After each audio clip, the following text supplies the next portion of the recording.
প্রাকৃতিক দুর্যোগ হোক বা অন্য কোনো কারণবশত বৈদ্যুতিক তার থেকে ঘটছে একের পর এক দুর্ঘটনা। মানুষ অসাবধানতাবশত তার শিকার হচ্ছে। এবার তারই জনসচেতনতামূলক প্রচারের মধ্যে দিয়ে এক বিশেষ বার্তা তুলে ধরলেন পশ্চিমবঙ্গ রাজ্য বিদ্যুৎ বণ্টন বিভাগ তথা নদিয়ার ফুলিয়ার সিসিসি এর উদ্যোগে। সোমবার ফুলিয়ার জনরঞ্জন কেন্দ্র থেকে এক পদযাত্রার আয়োজন করা হয়, যেখানে অংশগ্রহণ করে বিদ্যুৎ দপ্তরের একাধিক কর্মী থেকে শুরু করে বিভিন্ন বিদ্যালয়ের ছাত্রছাত্রীরা। যদিও জনসুরক্ষার সচেতন করতে বিভিন্ন ভঙ্গিমা স্বরূপ প্ল্যাকার্ড হাতে নিয়ে এই পদযাত্রা করা হয়। এরপর বিদ্যুৎ দপ্তরের একাধিক উচ্চপদস্থ আধিকারিক সহ বিদ্যালয়ের ছাত্রছাত্রীদের নিয়ে করা হয় এক সচেতনতামূলক বৈঠক, যেখানে এলইডি স্ক্রিনের মধ্যে দিয়ে কিভাবে মানুষ সচেতন থাকবে, বিদ্যুৎ সম্পর্কে কতটা অবগত থাকা দরকার, বৈদ্যুতিক তারে অকারণে হাত দিলে কি হতে পারে, সমস্তই তুলে ধরা হচ্ছে। যদিও এ প্রসঙ্গে বিদ্যুৎ দপ্তরের এক আধিকারিক জানান, যত দিন যাচ্ছে ততই দুর্ঘটনার শিকার হচ্ছে সাধারণ মানুষ। বছরে কয়েকশো মানুষের প্রাণহানির মতো ঘটনা ঘটছে। তাই মানুষকে আরও সচেতন করতে পশ্চিমবঙ্গ রাজ্য বিদ্যুৎ বণ্টন বিভাগের এই উদ্যোগ। তবে এই সচেতনতামূলক অনুষ্ঠান আজকের শুধু শেষ নয়, সারা বছরই বিশেষ সময় অনুযায়ী চলবে। নদিয়া থেকে জগন্নাথ মণ্ডলের রিপোর্ট, NE বাংলা।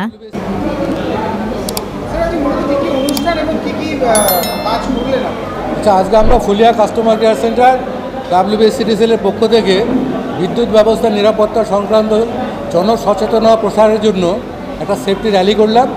এবার এখানে একটা সেফটি সেমিনার হবে, সেখানে আমাদের পার্শ্ববর্তী স্কুল আছে, তার বাচ্চারা এসছে, তাদেরকে আমরা বিদ্যুৎ ব্যবস্থা নিরাপত্তা সংক্রান্ত সমস্ত ভিডিওগ্রাফি দেখাবো, প্লাস হচ্ছে কী কী নিরাপত্তা নিয়ে মানুষের চলা উচিত যাতে কোনো ধরনের দুর্ঘটনা, বিদ্যুৎ দুর্ঘটনা মানুষের না হয়, তার প্রচারের জন্য আমরা এই প্রোগ্রামটা করেছি। দেখা গেল এই র্যালিতে কিন্তু কোনো ছাত্রছাত্রী থেকে শুরু করে আপনাদের যারা কর্মী হয়েছে তারাও কিন্তু সেন্টার এলাকায় যত এলাকা আছে বিভিন্ন এলাকা থেকে স্টুডেন্টরা এবং আমাদের কর্মী এবং সাধারণ লোকজন উপস্থিত ছিল, সবারই মাধ্যমে এটা ছড়িয়ে দেওয়ার আমাদের। আমরা দেখেছি যে কোনো প্রাকৃতিক দুর্যোগ যখন হয় অনেক সময় তার ছিঁড়ে পড়ে, অনেক ভুলবশত। এটার জন্যই আমাদের এই প্রোগ্রাম করা, যে মানুষকে সচেতন করা যে এরকম অবস্থায় কী করা উচিত।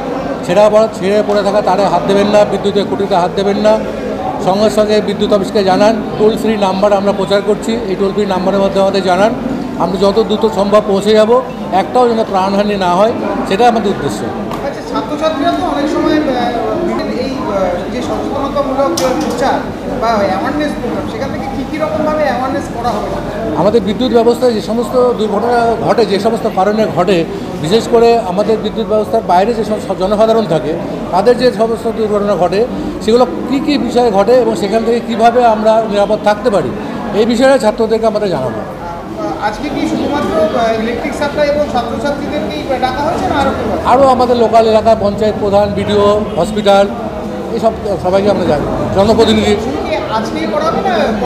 এটা আমরা পর্যায়ক্রমেই করি, কিন্তু সেমিনারটা আজকেই হবে। কি নাম আপনার?